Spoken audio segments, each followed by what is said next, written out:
Hello, and welcome to another APM Research Focus Decoding. Today, we will decode Jehovah. This is the biblical name of the God of Israel. This God is not the creator of the realm and all, which we will elaborate on today. This God is one of the little g's that are creating on a more micro scale than the source creator. Their roles, we at APM Research have been highlighting for some time now. So, Jehovah is also known as a tetragrammaton in ancient Hebrew. In metaphysics, tetragrammaton is a mathematical equation for the essence of the universe. From APM perspective, everything we have researched in the last few years all leads to the same conclusion. There is a creator and a construct. Various cultures have depicted this as a pentagram, with each point representing an element: earth, air, fire, water, and spirit. Spirit we now know to be electrical, with positives and negatives being manipulated and stacked by the force known as magnetism. Jehovah is also depicted in sacred geometry symbols, such as the one we see here. This overlays beautifully on our realm and shows us the energy flow and some very special cross points we have discussed in great detail in the past. The sacred geometry we come across everywhere are also used by Freemasons, and their logo, which shows expansion and compression, which we have decoded, this representing our realm, undertakes to perform its functions. The manipulation of the 5 main mentioned elements: earth, air, fire, water, and spirit. 90% of them probably don't understand the meaning of the logo as we do. It was designed long ago and stolen by the ones at the top of the pyramid and called their own, just like many other symbols. The masses look at it blindly. We, with APM eyes, have taken off the blinders and learn all these ancient symbols and their true meanings. Today, we remove the blinders to the formula Jehovah. So let's begin and learn what Jehovah really means and the little g's functions and roles in our realm.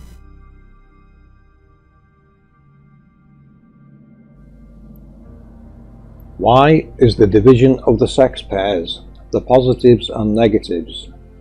This is what Walter Russell's work was based upon.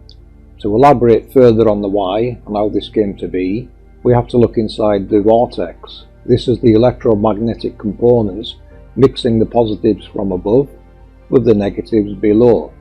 This is what causes the reaction that forces the division and multiplication of the sex pairs into what we call electricity. H is the horizontal component of terrestrial magnetism. We have to think of the insides of a capacitor. The equatorial plane is the center of this giant capacitor, our very plane of existence in the realm model. The positives are forced upwards and the negatives are forced downwards. This is the purpose of the horizontal component. It keeps the opposing polarities separate. This is how the capacitor maintains its equilibrium. This can be explained in Walter Russell's work, which shows 2 opposing forces being separated by a third force, which we now know to be magnetism. Magnetism's purpose is to divide the positives and negatives and maintain an equilibrium. V is the velocity that takes place when dividing the sex pairs. There is specific velocity for dividing the positives and negatives. In our terms, this would be equal to the speed of lightning. In Newtonian mechanics, linear momentum, translational momentum, or just momentum, is the product of the mass and velocity of an object. It is a vector quantity assessing the magnitude and direction. H.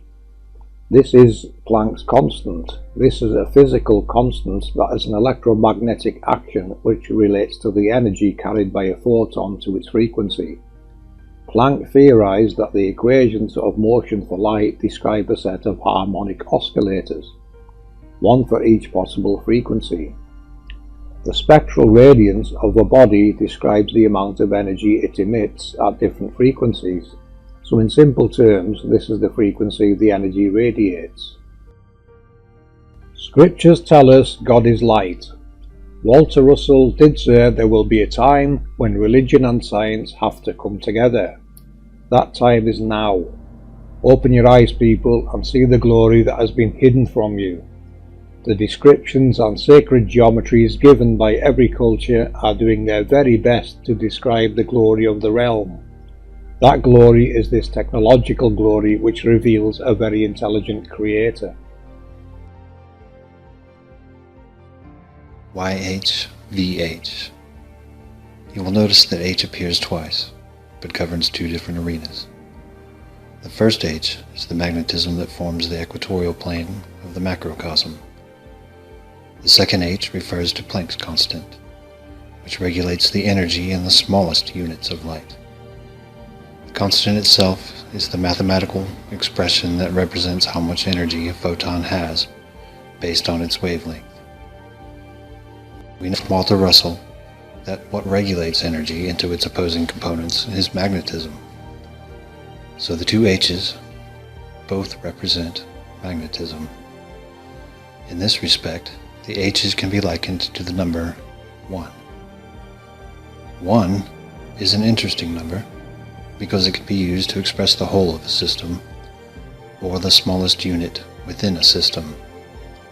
The first H is magnetism that governs the system as a whole, while the second H is the magnetism that governs the smallest units, as above, so below. Another interesting connection is the Greek letter epsilon. Epsilon is the Greek equivalent of the Hebrew letter H. Epsilon is used by mathematicians in the formula for dielectric permittivity. In this respect, epsilon is the measure of the ability of a dielectric to become polarized. The higher the permittivity, the more polarization can be achieved. The more I explore APM with my colleagues, the more we come to realize the interconnectedness of all things. Such a beautiful and harmonious balance exists in this realm of our Creator. Yet that very balance is in jeopardy because of a select, greedy few. My own personal belief is that this exploitation will not last much longer. We are entering a new age, and the warnings handed down to us are very precise. The way I understand it, there will be a shift in the energy of this realm, and it will not be compatible with the lower emotional frequencies we associate with evil behavior. I know not what is in store for those who continue down that dark path. What I know is that those of us who live in our heart already are in the great shelter of life. Much love to you all. Although we cannot give this the wording, splendor, or glory it deserves, we can put it into layman's terms for all to understand. What we are highlighting in this decode is the formula YHVH has given us to harness the electrical energy of our realm and understand its mechanisms. All of nature is attributed to the mechanics of the angels. This is the nature of our realm. This is what the ancients knew and the Creator wanted us to understand clearly. Look around, people. You will see sacred geometry everywhere, from the micro to the macro in life. Now, we should be more clear why the ancients called the luminaries of our heavens gods, spelt with a little g, O-D-S. Although they are doing their role creating, they are not the source creator, but a creation themselves, of magnificence and glory according to scriptural descriptions put here to serve their function by the source creator. I don't know if our brains are able to grasp the magnitude of the whole of the source, but piece by piece we can understand our realm.